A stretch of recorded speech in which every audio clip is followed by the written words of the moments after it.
ഞാനൊരു കാര്യം നിങ്ങളോട് ചോദിക്കട്ടെ. നമ്മളൊരു മീനെ പിടിച്ചിട്ടേ മരം കയറാൻ പറഞ്ഞാലോ, അല്ലെങ്കിൽ ഒരു പക്ഷിനെ പിടിച്ചിട്ട് ഓടാൻ പറഞ്ഞാലോ, കുരങ്ങനെ പിടിച്ച് നീന്താൻ പറഞ്ഞാലൊന്നും അവർക്ക് അത്രത്തോളം പറ്റിക്കൊള്ളുന്നില്ല. ഇതുപോലെ തന്നെയാണ് മനുഷ്യന്മാരെ അവസ്ഥ.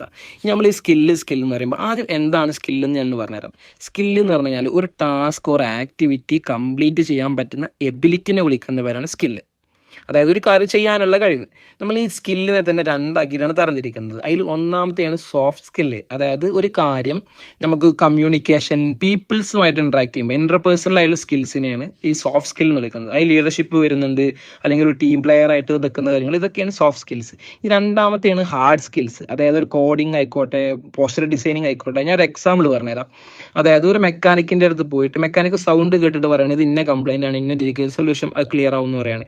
ഇത് ഒരു സ്കില്ലാണ്. ഇതിന് വിളിക്കുന്നത് ഹാർഡ് സ്കിൽസാണ്. ഇനി ഒരു എക്സൽ കൊടുത്ത് നമ്മുടെ ഒരാളടുത്ത് എക്സൽ കൊടുത്താൽ പെട്ടെന്ന് ഡാറ്റ അനലൈസ് ചെയ്ത് തരാണ്. ഇതൊക്കെ ഒന്ന് ഹാർഡ് സ്കിൽസ് ആണ്. മനസ്സിലായോ? അപ്പം നമ്മൾ ആദ്യം മനസ്സിലാക്കേണ്ടത് ഞാൻ എൻ്റെ ഹാർഡ് സ്കില്ലാണ് സോഫ്റ്റ് സ്കില്ലാണ് ഇമ്പ്രൂവ് ചെയ്യേണ്ടതെന്നുള്ളത്.